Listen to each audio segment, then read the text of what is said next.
열심히 우리가 한 해 동안 성경을 읽으시면서 주님과 영적인 풍성한 관계를 맺으셨을 줄로 믿습니다. 그만큼 하나님 말씀을 가까이 하는 자들에게 영이 뜨겁고 또 말씀이 우리 안에 살아 역사하기 때문에 은혜가 충만할 줄로 믿습니다. 그러나 말씀을 멀리하면, 주님을 멀리하면 그렇지는 않겠죠. 늘 주님과 함께하는 그런 복된 삶이 되기를 원합니다. 또 그 주님을 더 풍성히 알고 그렇게 살기 위해서는 더 많이 주님을 알고 경험하는 부분이 있어야 될 것이다 라는 생각을 많이 합니다. 여전히 우리는 성경을 읽어도 모르는 것들이 많죠. 더 많이 공부도 해야 되고 더 열심히 읽어야 되는 그런 필요성이 있습니다. 한 번 읽는다고 주님을 다 아는 건 아니잖아요. 또 10번 읽었다고 해서 다 아는 것도 아니고, 어떻게 보면 시간을 우리가 많이 할애를 해서 수백 번 더 읽었으면 좋을 것 같습니다. 시간이 그렇게 되면요. 근데 바쁘게 살다 보니까 그렇게는 못하지만 그래도 주님의 말씀을 가까이 해야 될 것입니다. 믿지 않는 사람들에게는 그래서 성경이 닫힌 책이죠. 아무리 열어봤자, 눈에 보여줘봤자 속 위에 경이 읽기라는 것을 알 수 있습니다. 또 깨닫지 못한 사람들에게는 성경은 너무도 어려운 책이에요. 근데 우리 그리스도인들 가운데서도 성경이 너무 어렵습니다. 그런 부분이 이해는 해요. 왜 그러냐면 여러 번 강조한 부분이지만 유대인들 이야기잖아요. 주로 물론 하나님 자신의 말씀도 있고 주로 이스라엘을 통해서 하나님의 일들을 계획해서 이루어가고 있는 그런 내용들인데, 한국 사람들의 정서로는 참 이해가 안 되는 것도 많고 관용구도 많아서 도대체 이게 무슨 말인가, 이 속담들도 나오니까 한국 속담도 다 모르는데 이스라엘 사람들이 사용하는 그런 속담, 속어들을 보면은 너무 더 우리가 알지 못하는 부분도 있습니다. 그런 면에서는 우리가 더 열심히 공부하면 알 수가 있는 거잖아요. 근데 그렇게 해도 못 깨닫는 사람들 많이 있어요. 성경을 무지해서가 아닙니다. 왜 그 사람 똑똑하지 못해서 못 깨닫는 그런 의미는 아니니까 잘 들으시기 바랍니다. 이사야 29장 11절을 제가 잠시 읽을게요. 모든 자들의 환상 계시가 너희에게는 봉인된 책의 말씀들 같이 되었나니 사람들이 학식 있는 자에게 그것을 건네주며 이르기를 원하건대 이것을 읽으라 하면 그가 이르기를 그것이 봉인되었으므로 내가 읽을 수 없노라 할 것이요 라고 이렇게 말씀을 하고 있습니다. 그러니까 하나님께서 주신 말씀이 믿지 않는 사람들에게는 그 책이 어떤 책이라고 이야기합니까? 봉인된 그런 책이다. 봉인되어져서 알 수가 없다, 이제 그런 말이 되는 거겠죠. 그러니까 믿지 않는 그런 사람들에게 있어서 봉인된 책의 말씀들 같이 그렇게 되다 보니까 안 믿는 사람들은 봉인되었다라고 하는 그 말로 이게 표현을 해서 모르겠다 그렇게 말을 하는 거죠. 근데 문제는요, 성경에 있는 것이 아니라, 문제는 성경의 문제가 아니란 말입니다. 내 문제인데 사람의 마음의 문제라는 거죠. 우리가 이제 성경을 깨닫는다라고 할 때 머리로 깨닫습니까? 마음으로 깨닫습니까? 마음이죠. 그 잘 이해를 해야 됩니다. 이게 마음의 문제라는 겁니다. 성경은요, 아무리 세상에 어떤 기술 서적이라든지 철학 서적이라든지 어떤 종교 서적도 있고 교양 서적도 많이 있습니다. 거기 그런 것들 읽으면 막 지성이 막 생기고 교양도 생기고 학문적인 그런 소양이 많이 있다고 생각을 하죠. 그것이 소중하다라고 주장하는 부분도 있어요. 이런 것들을 통해서 성경을 이해할 것이라고 생각하는 부분도 있습니다. 그러나 그렇지 않다는 거죠. 그런 문제가 아니라 뭐가 문제다고요? 사람의 마음의 문제다라고 하는 것입니다. 사람들에게 성경이 왜 어려운 책이 되었는가라고 할 때 깨닫지 못하기 때문에 그래요. 마음의 문제로 깨닫지 못하니까.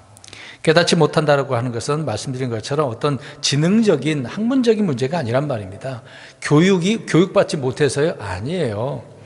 불신과 무지의 문제다라고 성경은 말씀을 하고 있습니다. 히브리서 11장 3절을 보면 진리의 지식은 믿음을 통해서 깨닫는다고 이야기하고 있거든요. 몇 가지 이제 불신, 무지에 대한 이야기를 좀 더 설명드리려고 합니다.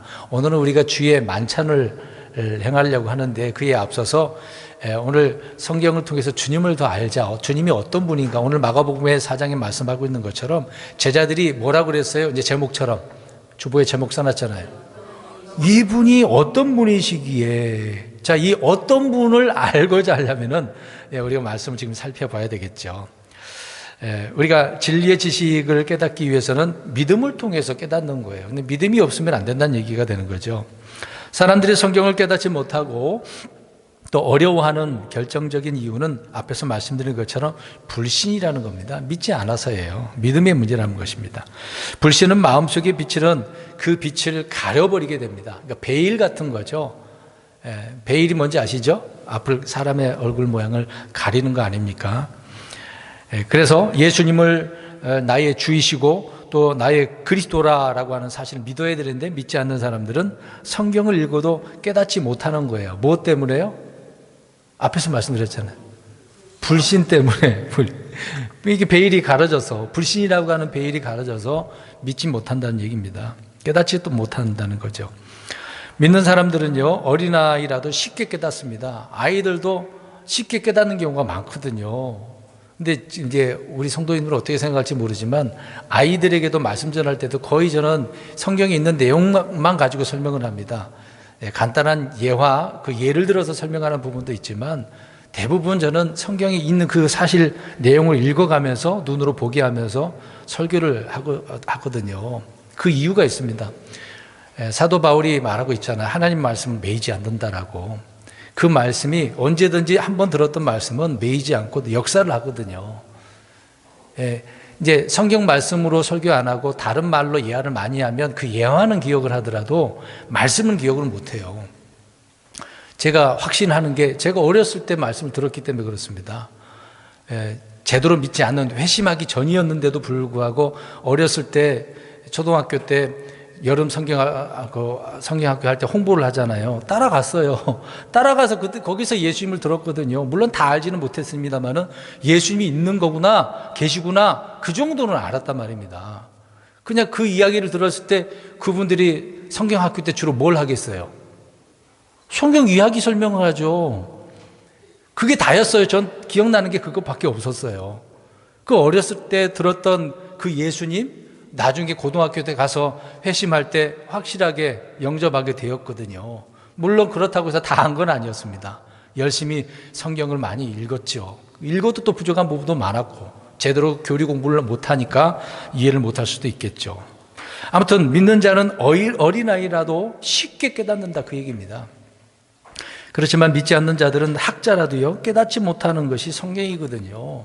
아무리 도울이 성경 강의를 요한복음 강의를 한다 할지라도 자기 나름대로 강의를 하는 거지 믿는 건 아니잖아요. 만약에 도울 선생이 요한복음 강의하면서 그거를 예수님 믿었다고 한다면 어땠을까요? 지금 하고 있는 일을 하겠습니까? 안 하죠. 다 치워버리고 예수님 믿고 목사 되려고 했을지도 모르죠. 어떤 중도 이정훈인가? 그런 분도 있더만 중이었는데 앞장서서 그런 일을 하려고 하는 그런 사람이었는데 예수님 믿고 이제 법을 공부했으니까 강의하는 그런 내용도 많이 들어봤습니다. 우리랑 좀 다른 부분이 많이 있습니다만은요. 아무튼 지식이 아무리 학자라도 깨닫지 못하면 성경을 알 수가 없다는 얘기죠.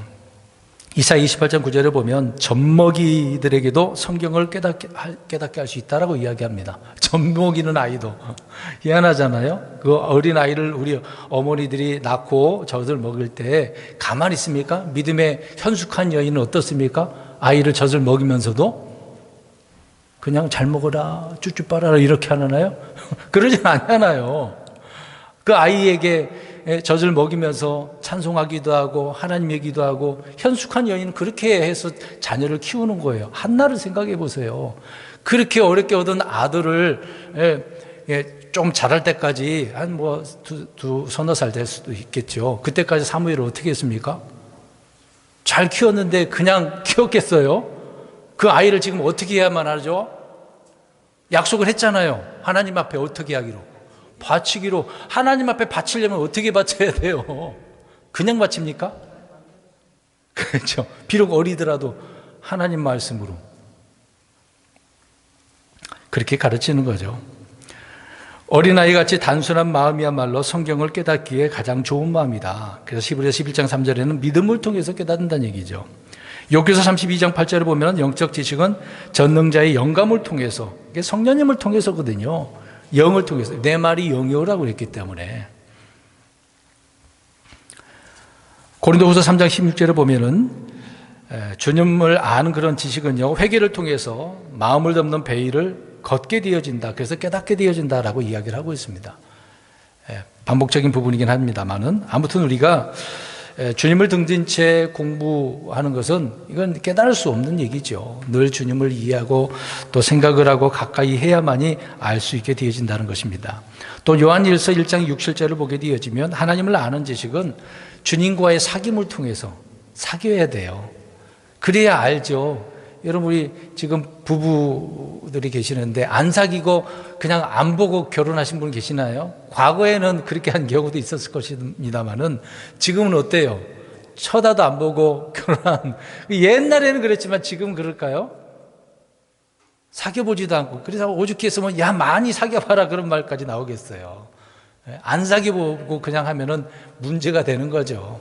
서로 미워하는 마음도 많이 생기고, 안 보고 그렇게 부모에 의해서 결혼하게 더 사랑한다는 것은 극히 드물지 않겠습니까? 그런 것처럼 우리가 주님과 사귀어야죠. 사귀려면 어떻게 해야 되겠습니까? 네? 알아야죠.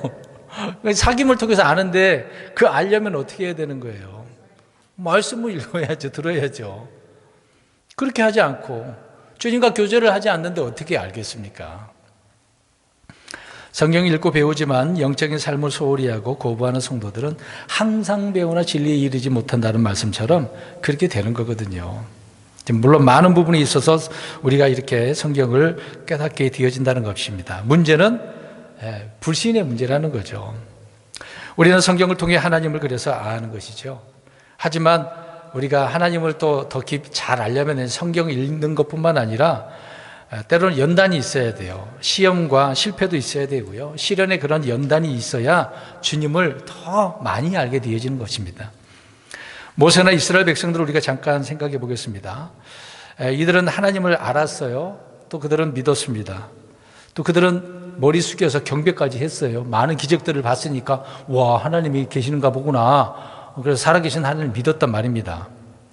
그런데 우리 이제 출애굽 때를 한번 생각해 보겠습니다.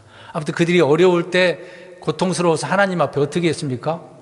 부르짖어 기도했잖아요. 아무튼 주님을 아니까. 근데 모세를 통해서 하나님은 그들을 어떻게 하시려고 하죠? 이집트에서 데려다가 약속의 땅, 가나안 땅에 데려가려고 하죠. 이제 그 약속의 말씀을 모세에게 줬어. 그러니까 모세가 와가지고 설명을 한 다음에 너희들 기다려. 하나님께서 인도하실 거야. 그래서 이제 파라오 왕에게 가서 하나님의 백성을 내어주세요. 그랬는데 어떻게 했습니까? 거절했어요. 여러분 생각해 보세요. 약속의 말씀을 받았는데 그것이 당장 이루어질 거라고 생각을 했는데 상황은 어떻습니까? 더 어려워졌어요. 더 어려워졌어요. 오히려 그 약속의 말씀 때문에 얼마나 힘들어졌는지를, 그래서 백성들이 모세와 아론에게 어떻게 나아가서 어떻게 합니까? 불평을 하는 거죠. 야, 하나님의 말씀이 있다면서 왜 이렇게 더 힘들게 만드냐? 왜 더 고통스럽게 만드냐? 그렇게 나오는 거죠. 그래서 모세와 아론을 백성들이 배척을 하게 되어진 내용들을 우리가 알 수가 있습니다. 모세는 주께로 돌아와서 이 문제를 어떻게 했을까요? 주님 앞에 내려놓고 문제를 해결해야 되지 않습니까? 우리 로마서 한번 가서 읽어보겠습니다. 어떻게 해야만 하는지. 이제 모세가 이런 문제가 생겼어요. 모세 역시도 약속의 말씀 받았으니까 파라오 앞에 가면은 파라오가 어떻게 할 줄 알았어? 당장 들어올 줄 알았죠. 하나님 명령이니까 가라고 그래서 그렇게 하면 된다고 그랬는데 안 되는 경우가 있단 말이죠. 자, 그럴 때 우리는 어떻게 해야 되느냐? 오늘 깨달아야 될 것이 있거든요. 로마서 11장 36절 보겠습니다. 11장 36절 시작. 모든 것이 그분에게서 나오고 그분으로 말미암으며 그분께로 돌아가나니 영광이 그분께 영원토록 있기를 원하노라. 자, 상황이 좋아질 줄 알았는데 안 좋아졌어. 자, 이런 것들도 누구에게서 나온다? 하나님에게서 나온다. 자, 이런 사실을 알았다고 한다면 어떻게 해야 돼요? 자, 욥은요 힘들어졌어. 마귀에 의해서 굉장히 고통스러운 상황이 됐잖아요. 그럴 때 하나님 앞에 나아가서 기도하잖아요. 입술로 범죄 취하지 않습니다. 그러나 모세는요, 그렇지 않았어요. 모세 역시도 하나님 앞에 말은 하는데 불평을 해요. 하나님, 이게 요약을 하자면, 하나님, 왜 말씀을 하시고 나서 환경을 더 이렇게 어렵게 만듭니까? 왜 더 힘듭니까? 내용을 보면 그렇게 말하는 거예요. 나는 지금 주님을 믿고 가라 그래서 가서 왔지 않습니까? 명령대로 하지 않았습니까? 왜 이렇게 일이 더 힘들어집니까? 뭐 이런 내용인 거죠. 자, 이런 예들을 잠깐 더 설명드리면, 엘리야 때 보겠습니다. 엘리야가 있을 때 기근이 있었잖아요. 엘리야가 그 기근 동안 누구의 집에서 거했습니까? 사르밧 과부에게 머물러 있었잖아요. 근데 그 아들이 있었는데 그 아들이 어떻게 됐죠? 죽었어요. 아들 하나밖에 없어. 이제 먹고 죽으려고 했던 걸 이제 엘리야에게 바친 부분도 있지 않습니까? 그래서 잘 될 줄 알았어. 그래서 3년 6개월 동안 어떻게 했습니까? 굶지도 않았잖아요. 계속해서 막 먹을 것이 막 나와. 항아리에서 막 나와. 놀라운 것을 경험하지 않았습니까? 근데 아들이 죽었네? 엘리야에게 어떻게 합니까? 그렇죠.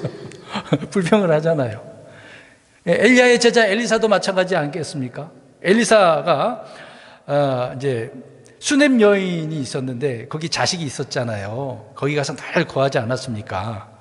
기도로 얻은 아들이었거든요. 아들 낳게 된다고. 아들을 못 낳았잖아요. 근데 아들을 낳게 되었어. 근데 그 아들이 어떻게 됐어요? 죽었어. 그랬는데 죽은 아들을 보고서 엘리사에게 어떻게 합니까? 불평을 하는 거죠. 사람이라는 게 그러는 거예요. 자, 보세요. 놀라운 것을 경험했잖아요. 기적을 봤잖아요. 기도로 응답받지 않았습니까? 근데 현실은 어려워졌단 말이죠. 이 부분을 우리가 생각을 해보시기 바랍니다. 우리 예수님 때를 생각해 볼까요? 나사로가 죽었어. 근데 늘 베다니에서 주님 그 집에 들어가서 함께 하시네요. 마르다와 마리아. 마르다가 어떻게 합니까? 예수님을 만나고 나서 뭐라 그래요?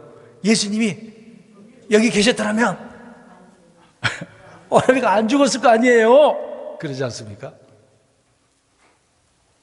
평상시에 다 봐놓고서 옆에서 다 봤잖아요. 사람들 많이 몰려왔잖아요, 그 집안에. 그래서 그 집에서도 주님께서 얼마나 많은 기적들을 보여주셨습니까? 병자들 막 고쳐주시고, 약을 안 먹었는데도 손만 얻기만 하면, 말씀 한마디면 하기만 하면 다 해결됐지 않습니까? 눈으로 본 그런 마리아, 마르다, 여기 계셨더라면 오라비 안 죽었을 텐데. 죽어도 주님은 어떻게 하시는 분이니까? 살리시는 하나님인데, 그런 예수님인데. 그러니까 아까 로마서 말씀처럼 모든 일에는 하나님의 섭리의 그 손길이 있었다는 얘기죠. 그러니까 은혜를 경험하고 나서 그게 다 믿음 있는 거냐고 생각하면 안 됩니다. 어려움이 오면, 문제가 생기면은 당장 그 믿음의 바닥을 보이는 거죠. 그러니까 현실하고 어떤 이상, 영적인 부분도 눈에 보이지 않으니까 그 갭 차이가 얼마나 많이 있겠습니까? 그러니까 현실과 이상, 이 문제로 많이 우리는 넘어지거든요.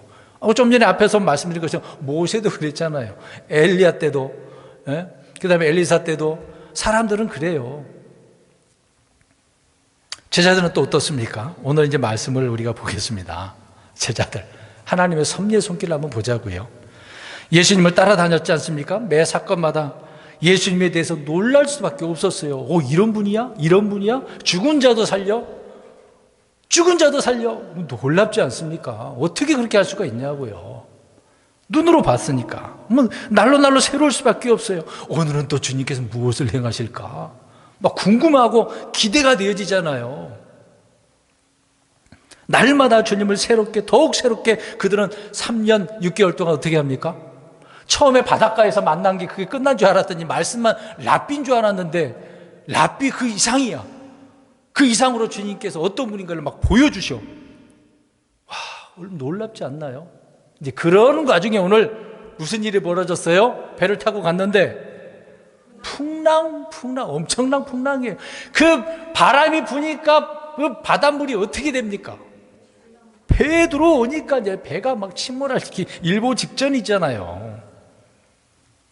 자, 그분을 알면 알수록 우리는 오늘 고백처럼 제목처럼 어떻게 해? 이분이 어떤 분이시기에 여기에 초점을 우리가 둬야 됩니다. 오늘 주에 만찬하냐면 주님께서 나를 기억하라고 하셨잖아요. 그냥 빵 먹고 포도주스 마시고 그렇게 해서 주님 감사합니다 그렇게 하지 말고 그렇게 기억하지 말고 오늘 예수님이 어떤 분인가, 오늘 제자들이 이분이 어떤 분이시기에 바다도 바람도 어떻게 하신다? 잠잠하게 하시는 놀라는 그런 상황 보시기 바랍니다.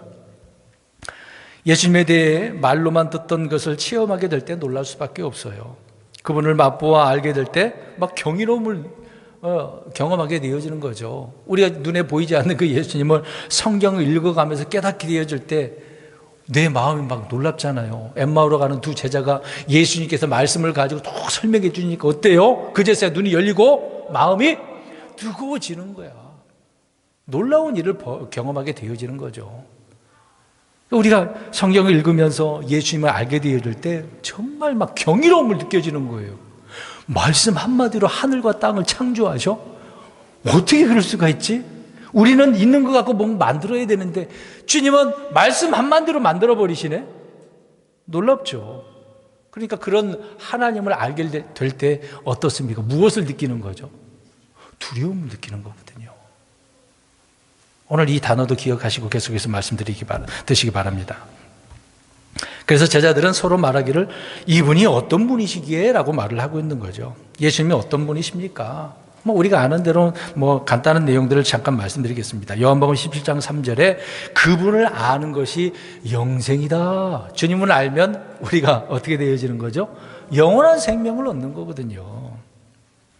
또 사람들은 아는 것이 힘이라고 표현하잖아요. 지식을 그래서 강조하는 겁니다. 그러나 정말 알아야 될 것은 누구를 알아야 돼요?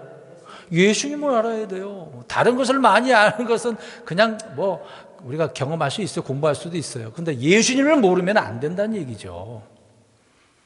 성도들이 예수님도 모르고 이 자리에 앉아 있으면 어떻게 하겠습니까? 예수님 몰라? 그 예수님으로 구원받는 건데 예수님 모르면 되겠어요? 그분을 아는 것이 구원이라고 또 이야기합니다.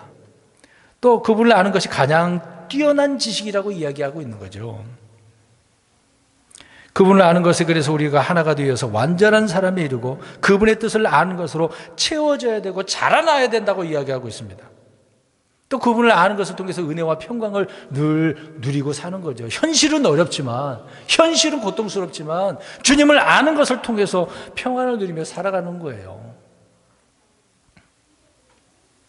베드로전서 우리 같이 읽어보겠습니다. 베드로후서 3장 18절. 베드로서를 보겠습니다. 베드로후서 3장 18절. 베드로 사도도요, 처음부터 믿음 좋았겠습니까?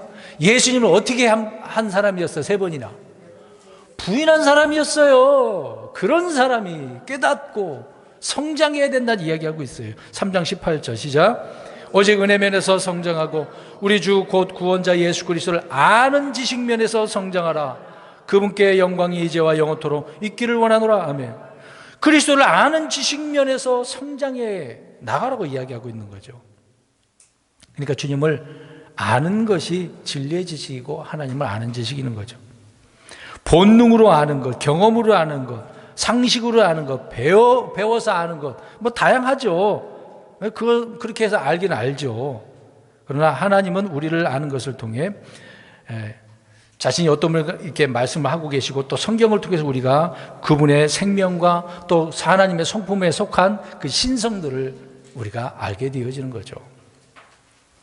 베드로후서 1장 3절에도 우리를 부르사 영광과 덕에 이르게 하신 분을 아는 것을 통해 그분의 신성한 권능이 생명과 하나님의 성품에 속한 모든 것을 우리에게 주셨도다.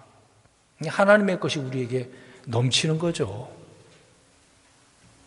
우리는 제자들이 그러했던 것처럼 이분이 어떤 분이시기에 놀래야 돼요. 놀래야 돼. 그뿐만이 아니라 이분이 어떤 분인지를 정확히 알고 배우고 믿어야 되는 것 아니겠습니까? 예수님은 어떤 분인가? 바람과 바다가 그분께 순종하다고 하잖아요. 부정한 영들이 막 놀래요. 오늘 38절을 보시겠습니다. 마가복음 4장 38절 한번 보세요. 읽어볼까요? 그분께서는 배 뒤쪽에서 베개를 베고 주무심으로 그들이 그분을 깨우며 크게 이르되 선생님이여 우리가 죽게 된 것을 돌아보지 아니하시나이까 하며. 예수님 지금 어떻게 하고 계세요? 큰 폭풍이 일어나고 파도가 막 쳐서 배에 물이 가득 찼잖아요. 그럴 때 주님은 배 뒤쪽에서 베개를 베고 주무시네요. 참으로 태평하시죠. 큰 폭풍과 파도가 몰아치는 가운데 생각해 보세요. 아니 그 정도면 깰까요? 안 깰까요? 막 흔들리니까 뭐지 하고 깰 수도 있는 거 아닙니까? 근데 예수님은 지금 잠을 잘 주무시고 계셔요. 그런 주님을 한번 생각해 보세요. 그런 파도, 바람, 바닷물 주님을 불안하게 합니까? 두렵게 합니까? 아무것도 없어요. 긴장할 것도 없고 서두를 필요도 없고 주님에게는 그런 문제는 아무 문제도 아닌 거죠. 근데 지금 누가 문제예요? 제자들이 문제예요. 제자들처럼 우리는 불안하고 초조하고 염려스럽고 두려움으로 막 다급하잖아요. 제자들이 그 상황을 한번 보세요. 얼마나 다급했는지를 한번 생각해 보세요. 죽기 일보 직전 아닙니까? 근데 주님은 전혀 그런 모습이 없지 않습니까? 예수님과 제자들의 반응을 한번 보세요. 반응 전혀 다르죠. 에이 목사님, 예수님이 하나님이니까 신이잖아요. 이렇게 치부하면 안 되죠. 그 당시에 제자들이 예수님이 하나님이라는 걸 얼마나 알았겠어요. 그냥 이 말씀하시고 기적들 보여주시고 조금씩 알아가고 있는 상황인데 우리는 성경을 놓고 우리가 아니까 에이 목사님 예수님이 하나님인데 그런 거 그렇게 생각하면 안 된다고요. 제자들 입장을 생각해 보세요. 그들은 지금 당장 어떤 상황인데 죽으려고 할 수 있는 죽기 일보 직전 아닌 상태 아닙니까? 동일한 환경이지만 반응이 달라요. 그래서 다급히 제자들은 예수님을 어떻게 해요? 깨워요. 다급한 마음을 보세요. 다급해가지고 야야야 빨리 예수님한테 가봐. 이제 그제서야 정신 차린 거죠. 제자들은 잠자는 주님을 향해 소리치고 있습니다. 마태복음 8장 25절과 누가복음 8장 24절에도 나오는데요. 주여 우리를 구원하소서 우리가 죽나이다. 참 예수님 죽는 거 생각 안 하고 물론 안 죽겠지만 누구부터 생각하는 거예요? 자기들부터 우리 죽어요. 우리 성도님 그렇죠. 힘들 때 어려울 때 저도 마찬가지입니다. 주님 죽어요. 자 그렇게 고백해 보신 분 두 분밖에 안 계셔. 다른 분들은 이런 경험 안 해보셨나 봐. 고생 좀 해보셔야 되나? 이런 상황에 와봐야 되나요? 나름대로 다 있으시겠죠. 정말 죽어요 주님 살려주세요. 얼마나 다급했으면 그랬겠습니까? 예수님께서 주무시느라 지금의 사정과 형편을 모른다고 생각을 하는 거예요. 모른다고 생각하니까 주님 죽어요 그러는 거죠. 그래서 예수님을 깨운 겁니다. 그들의 간구에는 다급함이 있을 뿐더러 하나 더 추가해서 오늘 앞에서 말씀드린 것처럼 불신, 불안함이 있는 거죠. 이게 묻어져 있는 겁니다. 자신들을 돌아보지도 않고 주무시는 예수님에 대한 불평이 있을 수도 있겠죠. 아니 우리가 이렇게 죽기 일보 직전인데 주님은 지금 뭘 하고 계시는 거야? 보니까 어떻게 하고 계셔? 주무시고 계셔. 주무시면 안 돼요 예수님. 왜 이렇게 가만히 계셔요? 지금 이런 상황 어려운 상황인데. 많은 사람들이 그러지 않습니까? 우리 인생이란 이런 항해를 한다고 생각해 보세요. 인생이란 그 항해에서 이런 큰 폭풍과 파도를 만나게 되어지면 또 죽게 될 것 같은 그런 환경에 놓일 때가 얼마나 많습니까?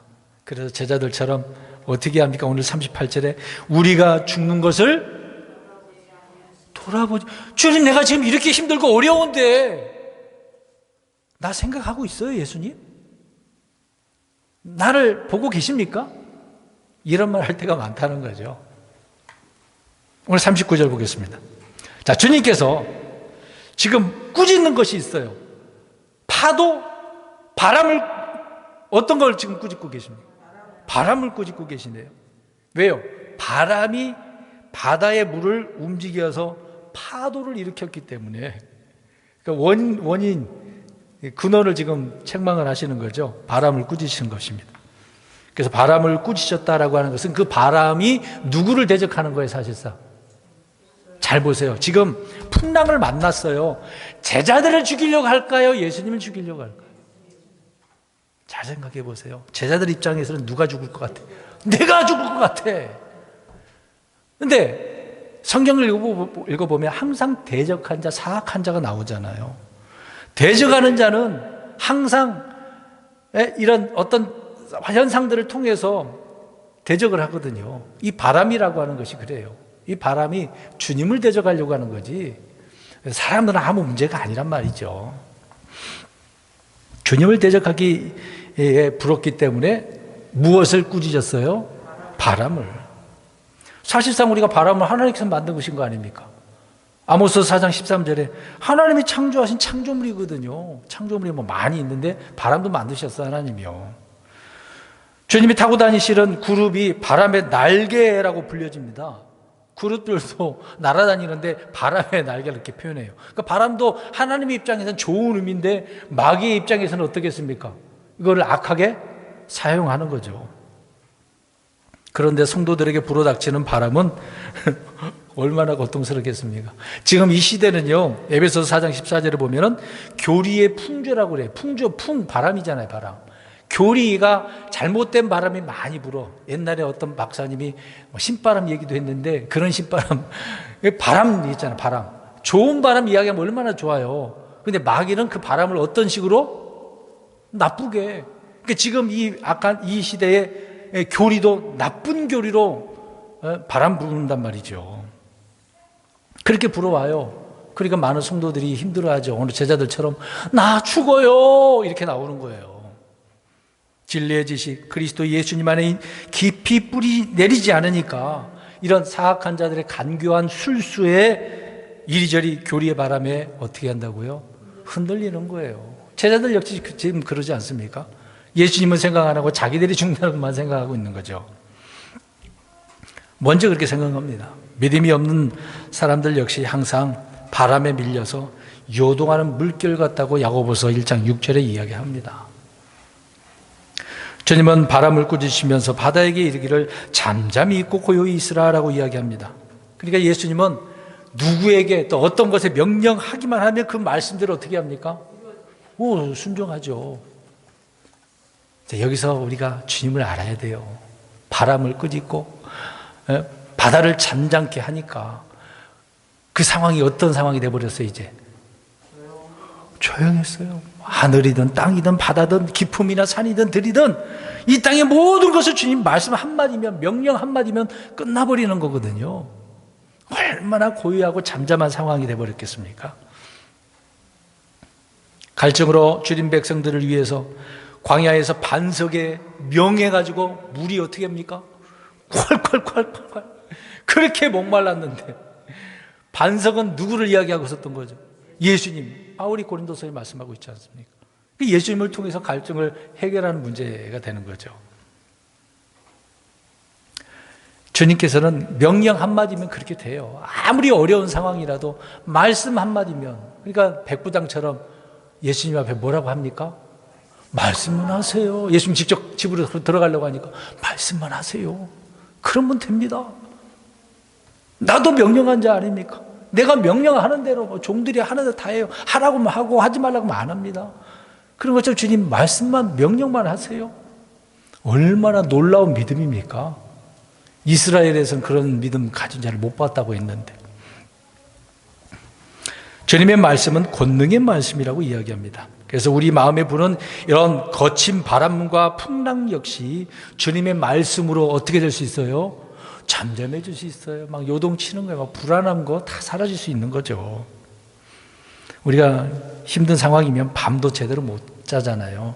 밤에 잠을 자야 되는데 못 잔단 말입니다. 막 고민 때문에, 갈등 때문에 막 초조해지고 염려가 되어지고.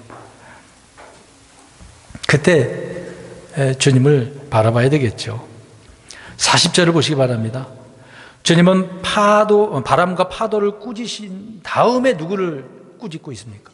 제자들. 순서를 보세요. 제자들 먼저, 야, 나 왜 깨우냐? 아이, 믿음 없는 놈들. 이게 뭐가 걱정이라고? 그렇게 순서가 아니란 말이죠. 바람을 꾸짖고 난 다음에, 문제를 해결하고 난 다음에 제자들에게 꾸짖고 계셔요. 잘 보세요. 주님께서 제자들에게 두려워한 이유를 물으셨어요. 근데 보세요. 그 물을 필요가 뭐 있어? 다 아는 내용 아닙니까, 사실상? 이건 너무나 당연한 일이잖아요. 그 이유는 뭐 때문에 그런 거예요? 불신이 문제인데, 지금 상황을 보면, 바람이 어떻게 했기 때문에? 폭풍, 파도를 일으켰기 때문에, 문제는 그것 때문에 우리가 죽게 되겠다. 눈으로 보는 상황은 그거잖아요, 제자들이. 우리의 믿음 때문에 죽게 된 걸 그렇게 했어요? 그건 아니잖아요. 물이 배를 막 가득 채워지니까 이제 잠기게 생기니까 보여지는 것은 그거란 말이죠. 그래서 당연히 두려워한 건 당연한 거죠. 지금 말씀드리려고 하는 거 앞에서 말씀드린 것처럼 두려움. 보세요. 근데 주님께서 너희가 어찌하여 이렇게 두려워하느냐라고 물으셨습니다.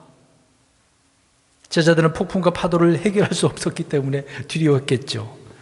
이대로 바다에 빠져 죽을지 그런 모른다는 위기감 얼마나 두려웠겠습니까? 그러나 이보다 더 큰 문제는 예수님께서 주무시고 계신다라고 할 때 예수님 주무시고 이런 문제를 이거는 해결 못할 거야 그렇게 생각할 수도 있잖아요. 사실상 지금 마가복음 4장이잖아요. 물론 순서적으로 기록된 건 아니지만 우리가 제자들 부르시고 난 그 과정들을 보면은 제자들은 정말 밑바닥서부터 시작한 거거든요. 믿음이 밑바닥이야. 점점 올라오고 있는데 지금 올라가고 있는데 어떻게 된 거예요? 갑자기 툭 떨어지는 상황이란 말이죠. 이런 상황에. 그러니까 문제를 해결할 수 없을지도 모른다라고 하는, 이대로 우리가 예수님과 같이 죽게 될 수밖에 없는 이런 불신 때문에 깊게 생각해 보면 우리가 그들의 불신이다라는 것을 알 수가 있죠.